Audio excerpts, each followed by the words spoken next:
Assalamualaikum warahmatullahi wabarakatuh. Nah, kami dari kelompok 4 yang beranggotakan Beni Siswanto Simatupang, Cindy Indriati, Febrina Adriana, Nofria Utami Borupani, Seriangun Barasa, dan Siti Nurhaliza.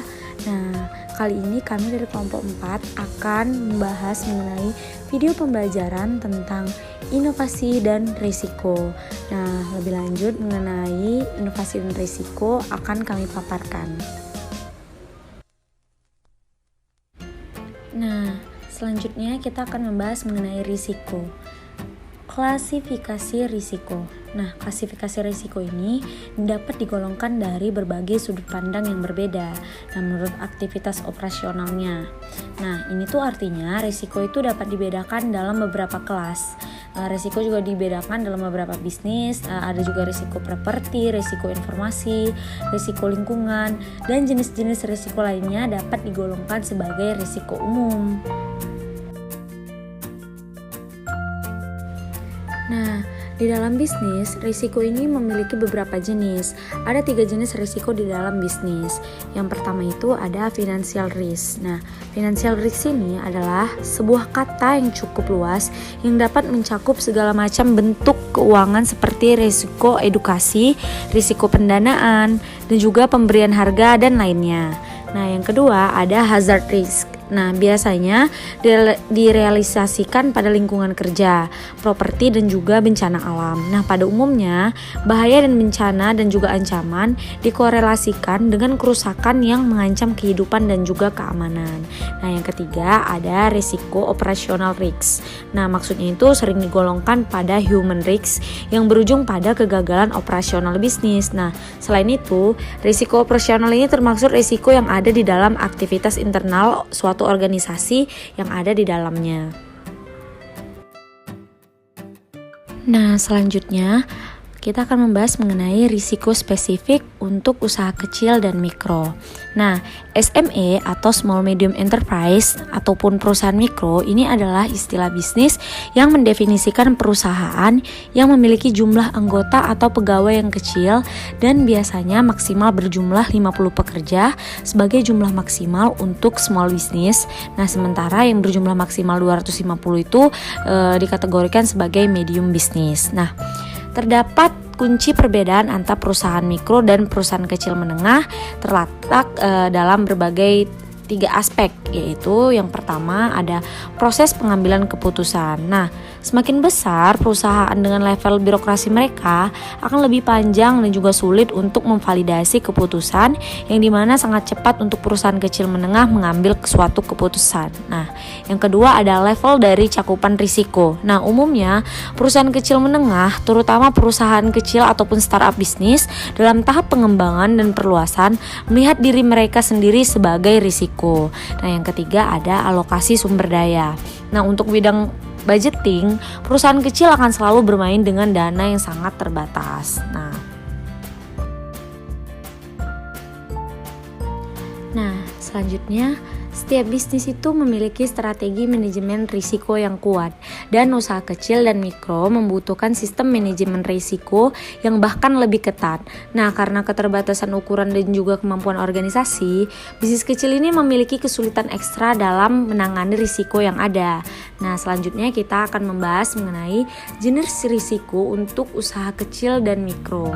Nah, ada 3 jenis. Nah, yang pertama itu ada business entry risk. Nah, bisnis kecil atau perusahaan mikro biasanya dibentuk dari partnership atau juga kemitraan atau kepemilikan yang merangkul bersama-sama semua stakeholders dan juga investor yang memiliki entitas risiko operasional. Nah, karena kurang profesional dengan hanya mengandalkan 1 atau 2 orang kunci yang memimpin organisasi. Nah, yang kedua ada human capital risk. Nah, penelitian oleh pemerintah Singapura pada tahun 2012 dan Institute of Cardiac Contents in England and Wales. Nah, secara bersamaan membuktikan bahwa risiko paling signifikan di antara usaha kecil dan juga mikro itu adalah faktor sumber daya manusia. Nah, yang ketiga ada financial risk dalam biaya, baik itu cash flow dan juga influence power. Nah, mengingat dana terbatas yang dimiliki oleh usaha kecil dan mikro, segala macam pengeluaran akan sangat menekan. Nah, biaya contohnya itu seperti biaya pekerja, biaya bahan bakar, biaya untuk memasarkan produk di tengah-tengah kompetisi, dan biaya-biaya lainnya akan membuat return yang diharapkan oleh perusahaan akan semakin menipis. Nah, setelah kita membahas mengenai dasar-dasar tentang risiko tadi, selanjutnya kita akan mempelajari mengenai manajemen risiko. Nah, menurut Wikipedia Bahasa Indonesia menyebutkan bahwa manajemen risiko itu adalah pendekatan terstruktur atau metodologi dalam mengelola ketidakpastian yang berkaitan dengan ancaman, suatu rangkaian aktivitas manusia termaksud penilaian risiko, pengembangan strategi untuk mengelola dan mitigasi risiko dengan menggunakan pemberdayaan dan juga pengelolaan sumber daya. Nah, manajemen risiko ini adalah bagian penting dari strategi manajemen semua wirausaha. Proses di mana suatu organisasi yang sesuai metodenya dapat menunjukkan risiko yang terjadi pada suatu aktivitas menuju suatu keberhasilan di dalam masing-masing aktivitas dari semua aktivitas. Nah, fokus dari manajemen risiko yang baik ini adalah identifikasi dan cara mengatasi sebuah risiko. Nah, sasarannya untuk menambah nilai maksimum berkesinambungan suatu organisasi. Nah, tujuan utamanya itu untuk memahami potensi upside dan downside dari semua faktor yang dapat memberikan dampak bagi organisasi. Nah, manajemen risiko ini dapat meningkatkan kemungkinan sukses dan mengurangi kemungkinan kegagalan dan ketidakpastian dalam memimpin keseluruhan sasaran organisasi. Nah, selanjutnya sistem manajemen risiko. Tujuan utama dari manajemen risiko ini kan adalah meningkatkan kemampuan proyek dengan pendekatan dan pengidentifikasian secara sistematik, penilaian dan juga manajemen dari proyek yang terkait dengan risiko. Nah, sebuah pendekatan sistematik dari manajemen risiko dapat menyokong pengambilan keputusan dalam sebuah organisasi yang lebih terkontrol, konsisten, dan pada saat yang sama juga lebih efektif sebagaimana yang dikemukakan oleh Edwards dan Bowen.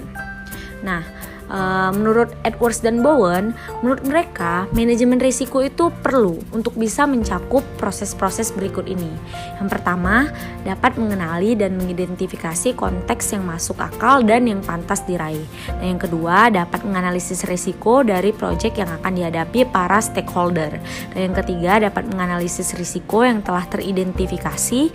Yang keempat, dapat mengembangkan respon yang perlu dilakukan pada risiko tersebut. Yang kelima, dapat mengontrol dan memonitor risiko dalam proyek, dan yang terakhir yang keenam dapat mengizinkan pengambilan kasus dari proyek ketika sudah selesai untuk menambah risk knowledge. Nah, selanjutnya di dalam manajemen risiko terdapat beberapa metode atau cara yang mampu mendiagnosa dan dapat mengontrol risiko. Nah, caranya itu ada 9. Yang pertama itu briefing di awal. Nah, yang kedua dapat membuat pertemuan pembuka. Yang ketiga ada wawancara individual untuk partisipan. Dan yang keempat ada pemrosesan wawancara. Yang kelima ada tahap wawancara kuesioner. Yang keenam ada membangun manajemen profile risk. Yang ketujuh mempersiapkan sesi manajemen risiko. Yang kedelapan sesi manajemen risiko. Dan yang terakhir yang kesembilan ada eksekusi perencanaan manajemen risiko. Nah, selanjutnya akan membahas mengenai manajemen risiko proyek untuk usaha kecil dan juga mikro. Nah, manajemen risiko proyek perlu beradaptasi dengan fleksibel terhadap jangkauan pekerjaan, baik dalam jangka pendek maupun jangka panjang. Nah, dibutuhkan selalu perencanaan alternatif yang bisa diatur dan dimodifikasi. Nah, manajemen risiko proyek pula adalah perhitungan terhadap ketidakpastian di dalam sebuah jadwal proyek dan berkisar juga pada biaya dan budget yang tersedia. Nah, antara proyek manajemen risiko untuk perusahaan besar dan untuk bisnis mikro dan kecil, ada 2 poin berbeda yang ditekankan. Nah, yakni langkah-langkah dalam perencanaan identifikasi risiko. Nah, ada 2 langkah-langkah dalam perencanaan perencanaan identifikasi risiko. Yang pertama itu ada perencanaan risiko. Nah, pada bagian ini, hal terpenting itu adalah pada pengukuran yang tepat dan perencanaannya harus ditakar serta dikontrol aktivitasnya dalam segi penjadwalan. Nah, yang kedua ada identifikasi risiko. Nah, identifikasi risiko ini merupakan langkah yang paling penting dari manajemen risiko proyek. Nah, manajemen perlu untuk meninjau semua skenario yang mungkin akan terjadi pada tujuan dari proyek dengan pemikiran yang terbuka dan memiliki visi ke depan.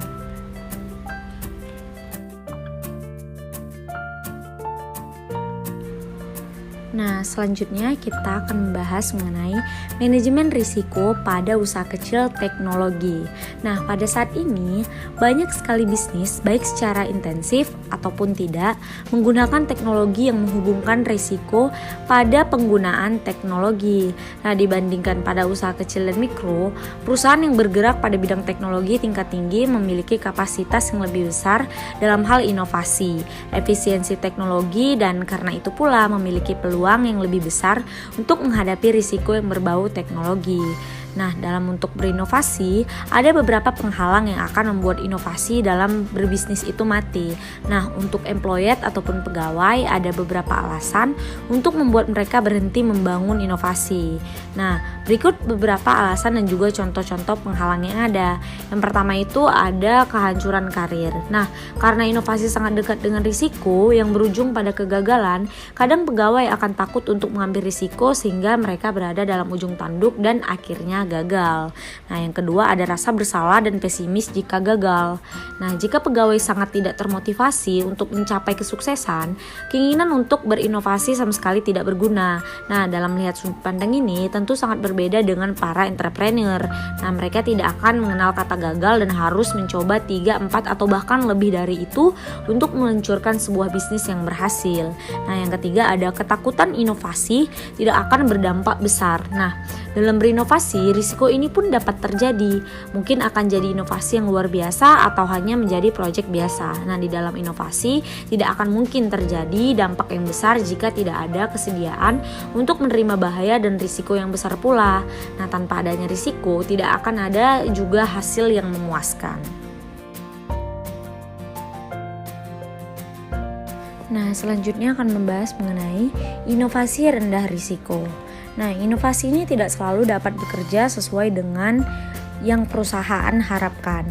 Nah, walaupun perusahaan memiliki resource yang memadai, baik dari segi komitmen, pendanaan, dan tingkat organisasi yang kokoh, banyak sekali perusahaan yang mengalami kegagalan saat melihat hasil yang mereka buat. Nah, dan melihat pengalaman ini, kadang mereka mengukur ulang ekspektasi mereka daripada membuat produk bisnis yang baik dari barang jasa atau bisnis yang unik dan berinovasi tinggi. Nah, banyak perusahaan yang kemudian membatasi pandangan mereka daripada menertawakan hal-hal besar yang baru. Nah, inovasi pada zaman sekarang ini lebih ke arah penambahan varian produk baru dan juga sejenis.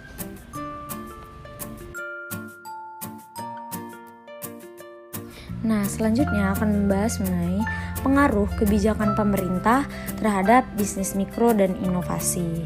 Nah, pendanaan adalah hal yang penting di dalam semua bisnis, dan termaksud di dalamnya startup bisnis kadang membedakan pengaturan keuangan mereka dibandingkan perusahaan pada umumnya.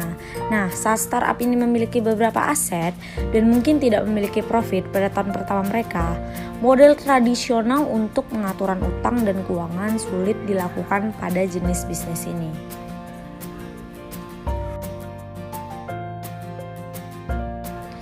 Nah, selanjutnya, penerapan manajemen risiko dapat berinisiatif menjadi kreatif sekaligus inovatif.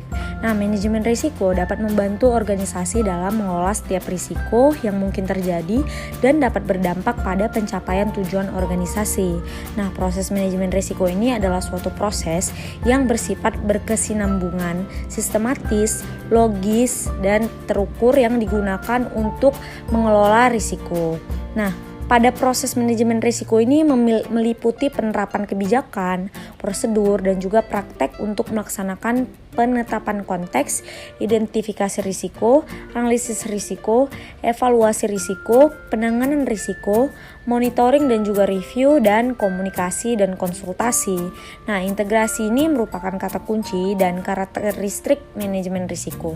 Nah, seluruh anggota organisasi harus memiliki kesadaran dan juga kepedulian terhadap risiko dan bagaimana mengelola risiko yang dihadapi organisasi sesuai batas kewenangan masing-masing. Nah, risiko dan manajemen risiko ini harus ditempatkan dalam perspektif seluruh organisasi dan unit pemilik risiko. Nah, dijajarkan Direktorat Kekayaan Negara atau DJKN diharapkan komitmennya untuk terus melakukannya. Nah, penjelasan selanjutnya mengenai pengaruh inovasi dan juga keberanian dalam mengambil risiko terhadap kinerja produk dengan intensitas persaingan sebagai variabel moderasi studi kasus di kafe-kafe di Manado. Nah, ini adalah salah satu studi kasus atau case yang kami ambil mengenai inovasi dan juga risiko. Nah, perkembangan bisnis di Indonesia, terutama bisnis kuliner ini, merupakan fenomena yang sangat menarik untuk kita teliti. Nah, terutama pada era globalisasi sekarang ini. Berdasarkan pengamatan selama penelitian, kafe-kafe di Manado, peneliti ini tertarik dengan inovasi yang dilakukan di kafe tersebut. Nah, inovasi yang dilakukan yaitu inovasi produk dan juga tempat. Nah, pemilik kafe banyak memberikan inovasi rasa pada makanan dan mendesain tempat dengan unik yang berbeda dengan tempat lain, sehingga pemilik kafe banyak mengambil risiko agar banyak menarik konsumen tanpa melihat risiko yang diambil dapat berakibat besar ataupun kecil dalam usahanya. Nah, pemilik kafe ini juga harus menerapkan kinerja produk. Kinerja produk yaitu nilai, fungsi, dan hasil yang diperoleh dari barang atau jasa, sehingga sangat penting bagi pemilik untuk membuat produk yang memiliki manfaat untuk konsumen agar dapat saling memberikan keuntungan. Nah, dalam prosesnya, pengelola usaha belum sepenuhnya menerapkan sikap penuh keinovasian. Nah, keberanian mengambil risiko serta keagresifan dalam bersaing, implementasi ide produk dalam usaha dapat mendukung tingkat daya saing dari suatu usaha.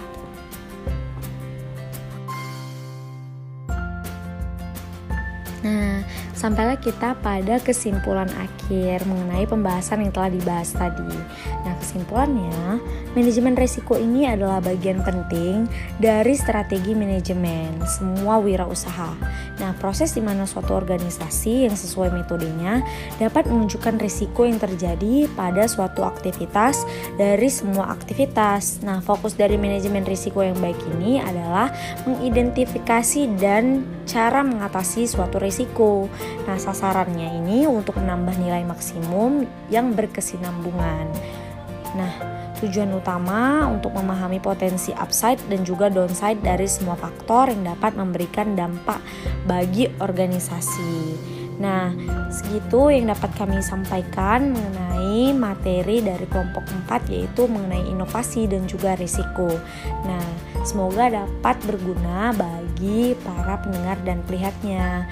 Sekian hasil video pembelajaran dari kami kelompok 4. Kami ucapkan terima kasih dan kami akhiri dengan Assalamualaikum warahmatullahi wabarakatuh.